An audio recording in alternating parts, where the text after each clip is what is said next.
കുറച്ച് നാളുകൾക്ക് മുമ്പ് മുംബൈയിൽ നടന്ന ഒരു ഓൺലൈൻ ലേലത്തിൽ ഒരു എണ്ണ ഛായാചിത്രം 38 കോടി രൂപയ്ക്കാണ് ലേലത്തിൽ പോയത്. 10-15 കോടി മാത്രമാണ് പ്രതീക്ഷിച്ചതെങ്കിലും ഇത്രയും ഭീമമായ ഒരു തുകയാണ് ആ ചിത്രത്തിന് ലഭിച്ചത്. ചിത്രം ഏതാണെന്ന് അറിയണ്ടേ?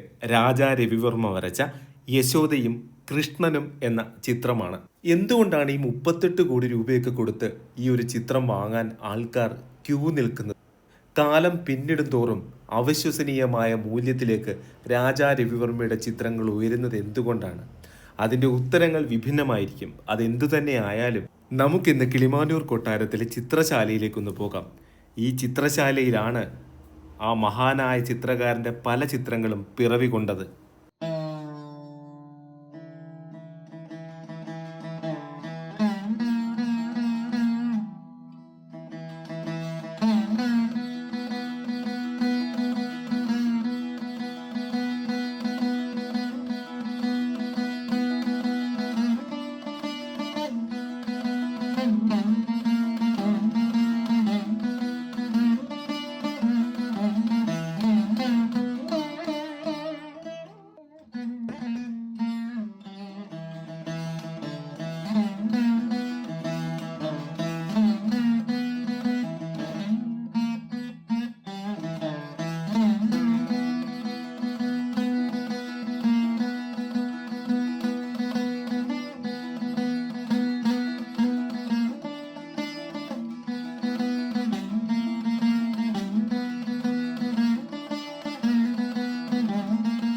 നമ്മളിപ്പോൾ ഇരിക്കുന്നത് ചിത്രശാല, മഹാനായ ചിത്രകാരൻ രാജാ രവിവർമ്മയുടെ സ്വന്തം ചിത്രശാല. കിളിമാനൂർ കൊട്ടാരത്തിൻ്റെ ഈ പ്രവേശന കവാടം കഴിഞ്ഞ് നേരെ ഇങ്ങോട്ട് വരുമ്പോൾ ആദ്യം കാണുന്നത് ഈ ചിത്രശാലയാണ്. ആ ചിത്രശാലയുടെ പടിയിലാണ് ഞാൻ ഇരിക്കുന്നത്. അപ്പോൾ ഈ ചിത്രശാല 1875 കാലഘട്ടങ്ങളിലാണ് ഇത് രവിവർമ്മ നിർമ്മിച്ചതെന്നാണ് ഞങ്ങൾ വിശ്വസിക്കുന്നത്. ആ കാലഘട്ടത്തിൽ രവിവർമ്മ വളരെ പ്രശസ്തനായിരുന്നു. ലോകം മുഴുവൻ അദ്ദേഹത്തിന് അറിയാം. രാജ്യം മുഴുവൻ ചുറ്റി സഞ്ചരിച്ച് അദ്ദേഹം എത്രയോ ചിത്രങ്ങൾ നമുക്ക് വരച്ച് തന്നുകൊണ്ടിരുന്ന സമയമാണ്. പക്ഷേ എപ്പോഴൊക്കെ ഈ രാജ്യസഞ്ചാരം കഴിഞ്ഞിട്ട് സ്വന്തം കൊട്ടാരത്തിലേക്ക് ഈ രവിവർമ്മ അനുജൻ രാജരാജവർമ്മ ചിത്രകലയിലെ രാമലക്ഷ്മണന്മാരായ ഈ രണ്ട് കലാകാരന്മാർ തിരികെ വരും. അപ്പോൾ വർഷത്തിലൊരിക്കൽ, പ്രത്യേകിച്ച് ഉത്സവ സമയത്താണ് ഞങ്ങളുടെ ഈ അയ്യപ്പൻകാവിലെയും അല്ലെങ്കിൽ ഇതിനകത്തെ മറ്റ് അമ്പലങ്ങളിലേക്ക് ഉത്സവകാലം കുംഭമാസത്തിലാണ്. ഫെബ്രുവരി മാർച്ച് കാലഘട്ടത്തിലാണ് വരുന്നത്. ഈ മാസത്തിൽ അല്ലെങ്കിൽ കുംഭമാസത്തിലെ മകയിരത്തിൽ കൊടിയേറിയിട്ട് ഉത്രത്തിനാണ് ആറാട്ട്. അപ്പോൾ ഈ സമയത്തൊക്കെ എപ്പോഴും ഈ ചേട്ടനും അനിയനും രവിവർമ്മയും അനുജനും ഉണ്ടാകാറുണ്ട്. അപ്പോൾ ആ സമയത്ത് ഈ ചിത്രശാലയിൽ ഇരുന്നിട്ട് ധാരാളം ചിത്രങ്ങൾ വർഷാവർഷങ്ങൾ എപ്പോഴൊക്കെ അദ്ദേഹം പറയും എപ്പോഴൊക്കെ ഈ കൊട്ടാരത്തിൽ ഉണ്ടാവുന്നുണ്ടോ ആ സമയങ്ങളിലൊക്കെ ഇരുന്ന് വരച്ച ചിത്രങ്ങളാണ് ഇവിടെ പിറവിയെടുത്ത ഒരു 100-ന് മേലെ ചിത്രങ്ങൾ, 100-150 ചിത്രങ്ങൾ ഇവിടെ ഈ ചിത്രശാലയിൽ പിറവിയെടുത്തു എന്നുള്ളതാണ് ഈ ചിത്രശാലയുടെ ഏറ്റവും വലിയ ഒരു അനുഗ്രഹം എന്ന് പറയുന്നത്. അതിൽ ഭൂരിഭാഗം ചിത്രങ്ങളാണ് നമ്മുടെ തിരുവനന്തപുരത്ത് ആർട്ട് ഗാലറിയിൽ. ഇന്നത് പുതിയ കെട്ടിടത്തിലേക്ക് മാറി അത് ഒരുപാട് ചിത്രങ്ങൾ അവിടെയുണ്ട്, സ്കെച്ചസ് ഉണ്ട്, ഒക്കെ ഉണ്ട്. പിന്നെയുള്ളത് കോഴിക്കോട് കൃഷ്ണമേനോൻ മ്യൂസിയത്തിൽ ഒരു 8-9 ചിത്രങ്ങൾ അവിടെയുണ്ട്. ഇതെല്ലാം ഈ കിളിമാനൂർ കൊട്ടാരത്തിൽ നിന്ന് പല ഘട്ടങ്ങളിലായിട്ട് കൈമാറിയതാണ്. ആ കൈമാറിയ ചിത്രങ്ങളാണ് ആർട്ട് ഗാലറി ട്രിവാൻഡ്രത്തിരിക്കുന്നതും കോഴിക്കോട്, പിന്നെ ഗവർണറുടെ റെസിഡൻസിൽ രാജ്ഭവനിലുണ്ട്, പിന്നെ മറ്റ് പല സ്ഥലങ്ങളിലും ഉണ്ട്. അപ്പോൾ ഇതെല്ലാം ഈ കിളിമാനൂർ കൊട്ടാരത്തിൽ നിന്ന് പിൽക്കാലത്ത് കൈമാറിയതാണ്. 1935 കാലഘട്ടത്തിലാണ് ഈ ശ്രീ ചിത്ര അല്ലെങ്കിൽ ആ സമുച്ചയം വരുന്നത്. അതിനകത്ത് 1940 കാലഘട്ടത്തിലാണ് ഒരു ആർട്ട് ഗാലറി സങ്കല്പം അതിനകത്ത് വരുന്നത്. അപ്പോൾ അന്ന് തിരുനാൾ മഹാരാജാവ് തിരുമനസ്, അദ്ദേഹത്തിൻ്റെ പിതാവും അച്ഛനും ഇവിടുത്തെ തന്നെയാണ്, അപ്പോൾ ഞങ്ങളുടെ കാരണവർ തന്നെയാണ് അല്ലേ.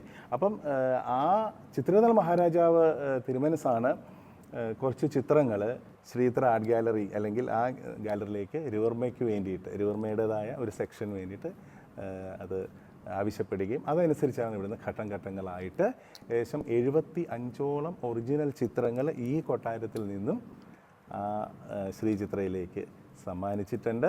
ആ ചിത്രങ്ങൾ അത് സ്ഥിരം കടംവ്യവസ്ഥ എന്ന് പറഞ്ഞിട്ടുള്ളൊരു സ്കീമിൽ അന്ന് കൊടുത്തിരുന്നത്, പെർമനൻ്റ് ലോൺ സ്കീമെന്ന് പറയും. അപ്പോൾ ആ ഒരു അന്ന് ഡോക്ടർ കസിൻ സാഹിബ് എന്ന് പറയും. കസിൻ സാഹിബ് നമ്മുടെ ആർട്ട് അഡ്വൈസറായിരുന്നു, തിരുവിതാംകൂറിൻ്റെ ആർട്ട് അഡ്വൈസറായിരുന്നു കസിൻ സാഹിബ്. അപ്പോൾ ഡോക്ടർ കസിനാണ് ആക്ച്വലി അത് ഇവിടെ വന്ന് ഘട്ടം ഘട്ടമായിട്ട് മഹാരാജാവിൻ്റെ നിർദ്ദേശപ്രകാരം ഇങ്ങനെ കൈമാറിയത്. ആ ചിത്രങ്ങളാണ് ഞാൻ ഈ പറയുന്ന കോഴിക്കോടാവട്ടെ, ആർട്ട് ഗാലറി തിരുവനന്തപുരത്താവട്ടെ, മറ്റേ രാജ്ഭവനിലാവട്ടെ, പല സ്ഥലങ്ങളായിട്ട് ഇരിക്കുന്നത്. അപ്പം ഈ ചിത്രശാല എന്തുകൊണ്ടും വളരെ പ്രാധാന്യം അർഹിക്കുന്ന ഒന്നാണ്. വേറൊരു കാര്യം കൂടെ ഉണ്ട്. ഇന്ത്യയിൽ എനിക്ക് തോന്നുന്നത് ഇപ്പോൾ 2 എന്താ പറയുക സ്റ്റുഡിയോസ്, രവിവർമ്മ ഉപയോഗിച്ചിരുന്ന സ്റ്റുഡിയോസ് ചിത്രശാലകൾ 2 ഉള്ളൂ എന്നാണ്. ഒന്ന് ബറോഡ ലക്ഷ്മി വിലാസ് പാലസിലെ അദ്ദേഹം ഇരുന്ന് വരച്ചിരുന്ന സ്റ്റുഡിയോ. അവർ ഈ അടുത്തിടയ്ക്ക് പിന്നെ അവിടെ ബറോഡ പാലസ് അത് റിനോവേറ്റ് ചെയ്തിരുന്നു. ഞാൻ അവിടെ പോയിട്ടുണ്ട്. അപ്പോൾ അതിൻ്റെ 2 കണ്ടീഷൻ ഞാൻ കണ്ടതാണ്. അതിൻ്റെ ഡിലാപ്പേറ്റഡ് ആ കണ്ടീഷനിൽ ഞാനത് കണ്ടിരുന്നു. പിന്നീട് അത് റീസ്റ്റോർ ചെയ്തു. റീസ്റ്റോറേഷൻ കഴിഞ്ഞതിന് ശേഷം എനിക്ക് അവിടെ പോയിട്ട് അതിൻ്റെ ഒരു ഭാഗമാകാൻ കഴിഞ്ഞത് വലിയൊരു സന്തോഷമുള്ള കാര്യമാണ്. ഈ 2 സ്റ്റുഡിയോസാണ് ഇന്ന് ഇന്ത്യയിലുള്ളത്. ഇനി പല ഭാഗത്തും പല കൊട്ടാരങ്ങളിലും ഉണ്ട്. മൈസൂർ പാലസിലും ഒക്കെ രവിവർമ്മ ഇരുന്ന് വരച്ചിരുന്നല്ലോ. അപ്പോൾ അവിടെയൊക്കെ അദ്ദേഹത്തിൻ്റെതായ ആ മുറിയൊക്കെ ഉണ്ടാകുമായിരിക്കും. പക്ഷേ എന്നാലും ഈ സ്റ്റുഡിയോ സങ്കല്പം എന്ന് പറയുന്നത് എനിക്ക് തോന്നുന്നു ഈ 2 ഇന്ന് ഇന്ത്യയിൽ എൻ്റെ അറിവിലുള്ളത്. അപ്പോൾ അങ്ങനെ ഒരു ചിത്രശാലയാണിത്. രാജാ രവിവർമ്മ വരച്ച ചിത്രങ്ങളിൽ ഏറ്റവും ഇഷ്ടപ്പെട്ട ചിത്രം ഏതാണ്? അത് ഈ ഗാനങ്ങൾ യേശുദാസും അല്ലെങ്കിൽ ഇവർ ജയചന്ദ്രനൊക്കെ പാടിയ ഗാനങ്ങൾ എല്ലാം ഇഷ്ടമാണ്. അത് പിന്നെ മനസ്സിലേക്ക് വ്യക്തിപരമായിട്ടൊക്കെ അങ്ങനെ ചിന്തിക്കുകയാണെങ്കിൽ എനിക്ക് വളരെ ഡിഫറൻ്റ് ആയിട്ടുള്ള ചില ചിത്രങ്ങൾ. എല്ലാവർക്കും ദമയന്തി ഇഷ്ടമാണ്, ശകുന്തള ഇഷ്ടം, എനിക്കും ഇഷ്ടമാണത്. പക്ഷേ lady in the moonlight, നിലാവത്തിരിക്കുന്ന സുന്ദരി, അതെനിക്ക് വലിയ ഇഷ്ടമാണ്. പിന്നെ ഇൻ കണ്ടംപ്ലേഷൻ എന്ന് പറഞ്ഞാൽ ആരെയോ കാത്തിരിക്കുന്ന ഒരു സുന്ദരിയുടെ ചിത്രമുണ്ട്. അതൊക്കെ എന്താ പറയുക, ഒരു വിരഹത്തിൻ്റെയും ഒക്കെ ഒരു ടോണുണ്ട്. എല്ലാവരും പറയുന്ന പോലെ. പിന്നെ ലേഡി വിത്ത് ഫ്രൂട്ട്സ് എന്നൊക്കെ പറഞ്ഞിട്ട് അങ്ങനെ ഉള്ള ചിത്രം. പിന്നെ വളരെ ഇഷ്ടമുള്ളൊരു ചിത്രമുണ്ട് കേട്ടോ. അതിപ്പോൾ ഈ ഓർമ്മ വരുന്ന പറയുന്നതാണ് കാദംബരി. സിത്താർ വായിച്ചുകൊണ്ടിരിക്കുന്ന ഒരു ചിത്രമാണ്. അതെനിക്ക് വലിയ ഇഷ്ടമാണ് കാദംബരി. 2 വേർഷനുണ്ട്. കാദംബരിയിലെ ബാക്ക്ഡ്രോപ്സ് നല്ല രീതിയിൽ നിറയെ വരച്ചിട്ട് ബാക്ക്ഡ്രോപ്സ് ഒക്കെ ഉള്ള അങ്ങനത്തെ കാദംബരിയുമുണ്ട്. പിന്നെ സിത്താർ മാത്രം അത്രയും കളർഫുൾ അല്ലാത്ത കാദംബരിയുണ്ട്. ഏതായാലും പിന്നെ വേറൊരു ചിത്രമുണ്ട്, വാസന്തിക. എന്ത് രസമാണെന്നറിയാം ആ ചിത്രം കാണാൻ. വാസന്തിക ഒരുപാട് എല്ലാ ചിത്രങ്ങളും ഭംഗിയുള്ളല്ലോ. പക്ഷേ ഈ വാസന്തികളുടെ വസന്തം അങ്ങനെ നമ്മുടെ മുമ്പിൽ നിൽക്കുക. ആ വാസന്തി ഒരു സ്ത്രീ, ആ വസന്തം തന്നെയാണ്, നമ്മുടെ പ്രകൃതി തന്നെയാണ്. പക്ഷെ ഇത്ര ബ്യൂട്ടിഫുൾ ആയിട്ടുള്ള ഒരു പെയിൻറ്റിംഗ് ആണെന്നറിയോ വാസന്തിക. പലർക്കും അറിയില്ല, കണ്ടിട്ടുണ്ടാവുമായിരിക്കാം. പിന്നെ അങ്ങനെ കാണാത്ത എത്രയോ ചിത്രങ്ങളുണ്ട്. ഇവിടെ തന്നെ ഇപ്പോൾ ഇന്ദുലേഖ, ഒ ചന്ദ് മേനോൻ്റെ നോവൽ, മലയാളത്തിൽ ആദ്യത്തെ നോവലിലെ കഥാപാത്രം രവിവർമ്മ വരച്ചിട്ടുണ്ട്. ഇന്ദുലേഖ എന്ന് പറഞ്ഞ ചിത്രം. അപ്പോൾ ആരും കണ്ടിട്ടില്ല, പലരും കണ്ടിട്ടില്ല. ഇന്ദുലേഖ 2 വരച്ചിട്ടുണ്ട്. ഒന്ന് കിടക്കുന്ന ഇന്ദുലേഖ, ഒന്ന് ഇരുന്ന് ആ പ്രണയലേഖനം, മാധവനുള്ള ലെറ്റർ ഇംഗ്ലീഷിൽ ആ പ്രണയലേഖനം എഴുതിയിട്ട് അങ്ങനെ ഒരു ദിവാസ്വപ്നത്തിലിരിക്കുന്ന ഇന്ദുലേഖ ഇവിടെ വരച്ചത് ഇവിടെ ഇരിപ്പുണ്ട്. ഇന്ദുലേഖയുടെ ഒരു ചിത്രമാണത്. അപ്പോൾ അത് ഇന്ദുലേഖയുടെ പകർപ്പാണത്. പക്ഷേ ഞാൻ പറയാം, അതും പലർക്കും അറിയില്ല. അപ്പം അങ്ങനെ അറിയാത്ത എത്രയോ ചിത്രങ്ങൾ രവിവർമ്മയുടെ ഉണ്ടെന്നറിയോ. പലതും പേഴ്സണലായിട്ട് സൂക്ഷിച്ച് വരുന്നതായിരിക്കും. അത് നമുക്കറിയില്ല. അതൊക്കെ എങ്ങനെയാണ് വരുന്നതെന്നറിയോ. അതൊക്കെ ഈ ഓപ്ഷനൊക്കെ വരുമ്പോൾ അപ്പോഴാണ് നമ്മൾ മനസ്സിലാക്കും, ഇങ്ങനൊരു ചിത്രം രവിവർമ്മയുടേതായിട്ട് ഉണ്ടല്ലേ. അപ്പോൾ പലരുടെയും കയ്യിലുണ്ട്, പക്ഷെ അത് റിവീൽ ചെയ്യപ്പെടുന്നത് പിന്നീടായിരിക്കും. ഇപ്പോൾ ആണെങ്കിൽ രവിവർമ്മ ചിത്രങ്ങൾക്ക് വലിയ വിലയുള്ള ഈ ഒരു സമയത്ത് പതുക്കെ ഓരോന്നായിട്ട് പുറത്തേക്ക് ചാടുന്നുണ്ട്, മനസ്സിലായില്ല. അപ്പോഴാണ് ഞങ്ങൾ പോലും അറിയുന്നത് ഇത്രയധികം ചിത്രങ്ങളുണ്ടെന്നാണ്. രവിവർമ്മ ചിത്രങ്ങളുടെ മൂല്യം ഇങ്ങനെ കോടികളായി കുതിച്ചുയരുമ്പോൾ ഓപ്ഷൻ സെൻറ്ററുകളിലും മറ്റുമൊക്കെ പലപ്പോഴും അല്ലെങ്കിൽ ചിലപ്പോഴൊക്കെ വരുന്നൊരു പരാതിയുണ്ട്. വ്യാജമായ ചിത്രം കൊടുത്തു അല്ലെങ്കിൽ രവിവർമ്മ ചിത്രമാണെന്ന് പറഞ്ഞിട്ട് വ്യാജമായ ചിത്രങ്ങൾ നൽകുന്നു എന്നുള്ളത്. അതെങ്ങനെ തിരിച്ചറിയാൻ സാധിക്കും? അത് ഈ ശരിക്കും മൂല്യം വല്ലാതെ ഇപ്പം മനസ്സിലാക്കി കഴിഞ്ഞാൽ പിന്നെ ഇത് ഫേക്ക് ആയിട്ടുള്ള കാര്യങ്ങൾ വരുന്നുണ്ട്. അതിപ്പം ഏതെങ്കിലും ചിത്രം അതേ ശൈലിയിലേക്ക് അപ്പം അങ്ങനെ ഉള്ളവരുണ്ടാവുമായിരിക്കും. അല്ലെങ്കിൽ വേറെ ആ കാലഘട്ടത്തിൽ തന്നെയുള്ള ഏതെങ്കിലും ചിത്രത്തിന് രവിവർമ്മ ചിത്രമാണെന്ന് പറഞ്ഞുകൊണ്ട് അങ്ങനെ ഫേക്കായിട്ട് ഒരുപാടെണ്ണം ഉണ്ട്. പക്ഷേ അതൊക്കെ കണ്ടുപിടിക്കാനുള്ള സംവിധാനങ്ങളുണ്ട്. എന്താ അറിയോ, വെറുതെ അങ്ങനെ ഇപ്പോൾ ആർക്കും അങ്ങനെ പറ്റിക്കാനൊന്നും പറ്റില്ല. എന്നുവെച്ചാൽ അതിൻ്റെ കാർബൺ ഡേറ്റിംഗ് എടുക്കാം, മനസ്സിലായില്ലേ. അതിൻ്റെ സർട്ടിഫിക്കറ്റ്സ്, ആർക്കിയോളജി അല്ലെങ്കിൽ ആർക്കൈവ്സിൻ്റെ ഒക്കെ അങ്ങനെയുള്ള അവരുടെ സർട്ടിഫിക്കറ്റ്സ് ഉണ്ട്. ഇത് ഡോക്യുമെൻ്റ് ചെയ്യാമെന്ന് പറയും. ഇപ്പോൾ ആരുടെ കയ്യിലൊരു രവിവർമ്മ ചിത്രം ഇരുന്നാലും അത് ഇന്ന ആളുടെ കയ്യിലാണ് ഇരിക്കുന്നത്, ആ ചിത്രത്തിൻ്റെ സൈസ് ഇത്രയാണ്, ഇത് ഈ കാലഘട്ടത്തിൽ വരച്ചതാണ്, അല്ലെങ്കിൽ ഇത് ഓയിൽ പെയിൻറ്റിംഗ് ആണ്, അല്ലെങ്കിൽ അതിൻ്റെ ക്യാരക്ടറിൻ്റെ പേര്, ഇതെല്ലാം രേഖപ്പെടുത്തി അതിൻ്റെ ഓണർ ആരാണ്, അതെല്ലാം രേഖപ്പെടുത്തും. പക്ഷേ ഫേക്കായിട്ടുള്ളത് ഇതിനിടയിൽ കൂടെ വന്ന് പോകുന്നത് എങ്ങനെയാണെന്ന് അറിയില്ല. പക്ഷേ എൻ്റെ അഭിപ്രായത്തിൽ അങ്ങനെ ഫേക്ക് ഇപ്പം പണ്ടെങ്ങാനും അങ്ങനെ ഉണ്ടായിരിക്കും. ഇപ്പം എന്തായാലും ഒരിക്കലും അങ്ങനെ പറ്റില്ല. എന്താ വെച്ചാൽ അതിനുള്ള എല്ലാ ആധികാരികമായ എല്ലാം നോക്കിയിട്ടാണ് ഓപ്ഷൻസ് പോലും നടത്തുന്നതാണ് ഞാൻ വിശ്വസിക്കുന്നത് കേട്ടോ. ഈ കൊട്ടാരത്തിൽ നിന്നാണ് ഈ സർവ്വ സ്ഥലത്തേക്കും ഇപ്പോൾ പെയിന്റിങ്ങുകളൊക്കെ പോയിരിക്കുന്നത്. അതായത് കൊട്ടാരത്തിന്റെ സ്വന്തമായിരുന്ന പെയിന്റിങ്ങുകളാണ്.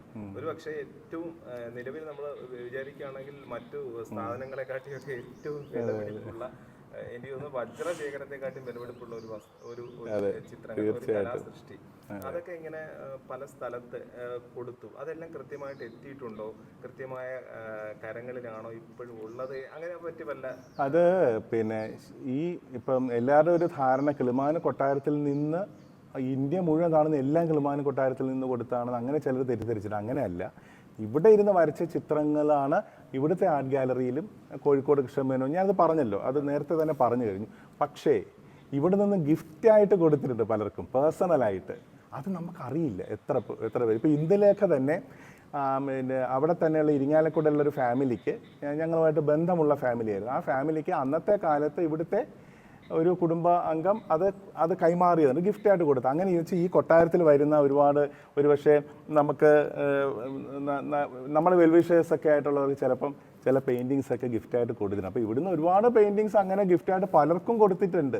പക്ഷേ ഇതൊക്കെ നമുക്കറിയില്ലല്ലോ, പുതിയ തലമുറയ്ക്ക് അറിയില്ല. ഇതൊക്കെ പിന്നീട് ഓപ്ഷനിലൂടെ ഒക്കെ വരുമ്പോഴാണ് ഇത് അവർ തന്നെ പറഞ്ഞു, ഇത് കിളിമാനു കൊട്ടാരത്തിൽ ഞങ്ങളുടെ പൂർവികർക്ക്, അല്ലെങ്കിൽ എൻ്റെ അച്ഛൻ അല്ലെങ്കിൽ എൻ്റെ അപ്പൂപ്പന് ഇങ്ങനെ ഗിഫ്റ്റായിട്ട് അന്നത്തെ തമ്പുരാൻ കൊടുത്തതാണെന്നൊക്കെ പറഞ്ഞ് അങ്ങനെയൊക്കെ അറിയാറുണ്ട്. ചിലതൊക്കെ ഞങ്ങൾക്ക് നേരിട്ട് അറിയുകയും ചെയ്യാം. ഇപ്പോൾ ഇന്ദുലേഖയുടെയൊക്കെ നമുക്കറിയാം, ഇവിടുന്ന് കൈമാറിയിട്ടുള്ളതിനെ കുറിച്ചൊക്കെ നമുക്കറിയാം.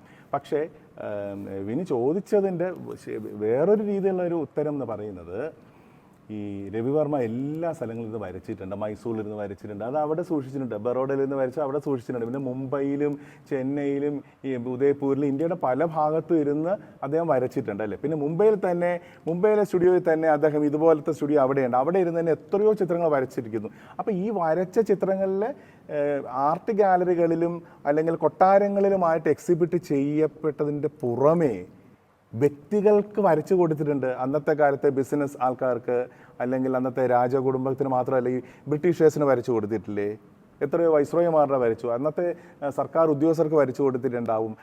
പിന്നെ മുംബൈയിലെ തന്നെ അല്ലെങ്കിൽ നോർത്ത് ഇന്ത്യയിലേക്ക് തന്നെയുള്ള വളരെ പ്രഗത്ഭരായ ആൾക്കാർക്ക് വരച്ചിട്ടുണ്ടാവും. നമ്മുടെ ചെട്ടിനാട് ഫാമിലി, ഇവിടെ സൗത്തിലെടുത്ത ചെട്ടിനാട് ഫാമിലിയുടെ കയ്യിൽ ഒരുപാട് ചിത്രങ്ങളുണ്ട്. അപ്പോൾ ഇതൊക്കെ രവിവർമ്മ വരച്ച് കൊടുത്തിട്ടുള്ളതാണ്. പക്ഷേ അതിൽ ചിലതൊക്കെ നമ്മൾ കണ്ടിട്ടുള്ളൂ. ഇനി ഞാൻ പറയുന്നത്, ഈ പ്രൈവറ്റായിട്ട് ഇപ്പോഴും പല വീടുകളിലും, മുംബൈയിൽ പല വീടുകളിലുണ്ട്, നോർത്ത് ഇന്ത്യയിൽ പല വീടുകളിലും ഉള്ളതായിട്ട് നമുക്കറിയാം.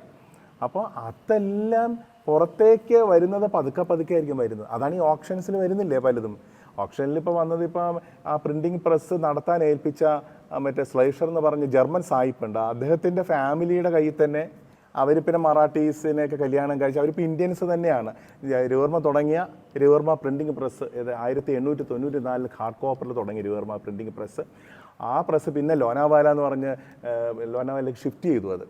അപ്പോൾ അവിടെ ആ പ്രസ് വിൽക്കുന്ന കാലത്തെ കുറേ പകർപ്പവകാശം, കുറച്ച് ചിത്രങ്ങൾ ഇദ്ദേഹത്തിന് കൊടുത്തിരുന്നു. ആ ജർമ്മൻ സാഹിബിന് അദ്ദേഹത്തിന് കൊടുത്തിരുന്നു. അദ്ദേഹത്തിന് ടെക്നീഷ്യനായിരുന്നു, ഗവൺമെൻറ് ടെക്നീഷ്യനായിരുന്നു, ആ പ്രസ് നടത്തിയിരുന്ന ആൾ. അപ്പോൾ അവരുടെ ഫാമിലിയിലും കുറച്ചുണ്ട്. അതല്ലാതെ ബോംബെയിലെ എത്രയോ വലിയ ആൾക്കാരുടെ കയ്യിൽ ഇന്നും രവിവർമ്മ ചിത്രങ്ങൾ ഇരിപ്പുണ്ട്, നമുക്ക് അറിയില്ല എന്നേ ഉള്ളൂ. അപ്പോൾ അതുകൊണ്ട് എല്ലാം ഈ കൊട്ടാരത്തിൽ നിന്ന് പോയതല്ല. പല ഭാഗങ്ങളിലിരുന്ന് രവിവർമ്മ വരച്ചിരുന്നപ്പോൾ പല വെൽവിഷേഴ്സിനും പലർക്കും ഗിഫ്റ്റായിട്ടും പേയ്മെൻറ്റ് വാങ്ങിയും ഒക്കെ വരച്ച് കൊടുത്തുള്ള ചിത്രങ്ങളാണ് ഇന്ത്യയുടെ പല ഭാഗങ്ങളിലും വരുന്നത്. ലോകത്തിൻ്റെ പല ഭാഗത്തുണ്ടല്ലോ, ന്യൂയോർക്കിലുണ്ട്, ലണ്ടനിലുണ്ട്, യൂറോപ്പിൽ ചെന്നാലുണ്ട്, പല സ്ഥലങ്ങളുണ്ട്. ഇപ്പം ഞാൻ ഈ അടുത്തിടയ്ക്ക് നമ്മുടെ ബ്രിട്ടീഷ് രാജ്ഞി, നമ്മുടെ എലിസബത്ത് രാജ്ഞി മരിച്ചപ്പോൾ ഞാനൊരു റൈറ്റപ്പ് വായിച്ചാണ്. അതിനകത്ത് രാജ്ഞിയുടെ ബക്കിംഗ്ഹാം പാലസിലെ രാജ്ഞിയുടെ മുറിയിൽ ഒരു രവിവർമ്മ ചിത്രമുണ്ടെന്ന്, അത് ലേഡി വിത്ത് ദി ഫ്രൂട്ട് എന്ന് പറഞ്ഞിട്ടുള്ള ഒരു ചിത്രമാണ് എന്ന് ഞാൻ വായിച്ചു. നമുക്കതിപ്പോൾ ഒരു പുതിയ അറിവാണ്. അതുപോലെ സെയിൻറ്റ് ജെയിംസ് പാലസിൽ അവിടെ ലണ്ടനിൽ തന്നെ അവിടെ രവിവർമ്മ ചിത്രമുണ്ടെന്ന് പറയുന്നത്. അപ്പോൾ ഞാൻ ആലോചിക്കുമ്പോൾ ശരിയായിരിക്കും. എന്താണെന്നറിയോ, ഈ ബ്രിട്ടീഷേഴ്സിന് വേണ്ടി എത്ര ചിത്രങ്ങൾ വരച്ചു കൊടുത്തിട്ടുണ്ട് ഉണ്ടാവും. തീർച്ചയായിട്ടും ബ്രിട്ടീഷേഴ്സിൽ നിന്ന് പോയപ്പോൾ കുറേ ചിത്രങ്ങൾ അവർക്ക് വരച്ചു കൊടുത്തൊക്കെ അവർ കൊണ്ടുപോയിട്ടുണ്ടാവുമല്ലോ. പിന്നെ അതല്ലേ വിദേശത്ത് വന്നത്. വിദേശത്ത് ഈ ബ്രിട്ടീഷുകാർ ഇവിടുന്ന് പോയ സമയത്ത് ഒരുപാട്, പിന്നെ പലരും അന്നത്തെ കാലത്ത് വിദേശത്തേക്ക് ഒരുപാട് ചിത്രങ്ങൾ പോയിട്ടുണ്ട്.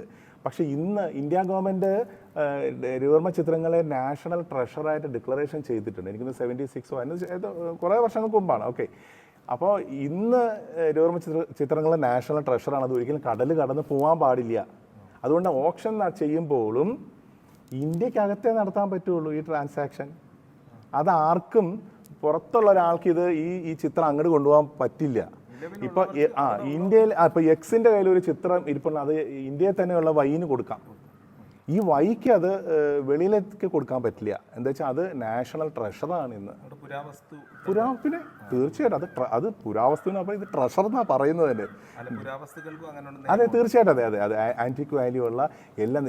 ഇപ്പം കേട്ടില്ലേ അടുത്തിടയ്ക്ക് അമേരിക്കയിൽ ഇപ്പം മോഡിജി അവിടെ പോയപ്പോൾ മറ്റേ അമേരിക്കൻ പ്രസിഡന്റ് എത്ര 250 പരം എന്താ പറയുക പുരാവസ്തു സാധനം ഇന്ത്യക്ക് മടക്കി നൽകിയെന്ന് കേട്ടില്ല. ഇപ്പോൾ പല രാജ്യങ്ങളും ചെയ്യുന്നുണ്ട്. അപ്പം ഞാൻ പറഞ്ഞ ചിത്രങ്ങൾ മാത്രമല്ല, പല വസ്തുക്കളും വിഗ്രഹങ്ങളാവട്ടെ പലതും ഓരോ രാജ്യങ്ങളും ഏതൊക്കെയോ കാലഘട്ടങ്ങളിൽ പോയിട്ടുണ്ട്. അപ്പോൾ ഇതൊക്കെ തിരികെ കിട്ടുന്നൊരു കാലം കൂടെയാണ്, മനസ്സിലായില്ല? അപ്പോൾ ഇതിൻ്റെ വാല്യൂ നോക്കൂ, വില മതിക്കാൻ പറ്റുമോ നമുക്കിതിന്? ഒരു രൂപ ചിത്രത്തിന് ഇപ്പോൾ ഓപ്ഷനിൽ നമ്മളിപ്പോൾ 58 കോടി 60 കോടി പക്ഷെ അതിനപ്പുറത്തും ഉണ്ടാവും വില. നമുക്ക് വില മതിക്കാൻ പറ്റില്ല. അപ്പോൾ ഈ കൊട്ടാരത്തിന് നമുക്ക് ഈ കൊട്ടാരം എന്ന് പറയുന്ന രവിവർമ്മയുടെ ജനനം മാത്രമല്ല, എത്രയോ പ്രശസ്തരായ പ്രതിഭകളുടെ പാദസ്പർശം കൊണ്ട് പവിത്രമാണ്. സായിരുന്നാൾ മഹാരാജാവ് അടക്കം, വേലുത്തമ്പി ദളവ അടക്കം, ശ്രീനാരായണ ഗുരുദേവനടക്കം, അതുപോലെ നമ്മുടെ പൂർവ്വപിതൃക്കളായ എല്ലാം ഞങ്ങളുടെ രവിവർമ്മ അടക്കം, വെട്ടിമരിച്ചമ്മ എന്ന് പറയുന്ന വീരകേരളവർമ്മ, ഇങ്ങനെ എത്രയോ പ്രഗത്ഭരുടെ സാന്നിധ്യം കൊണ്ട് പവിത്രമാണ് ഈ കിളിമാനൂർ കൊട്ടാരം തന്നെ.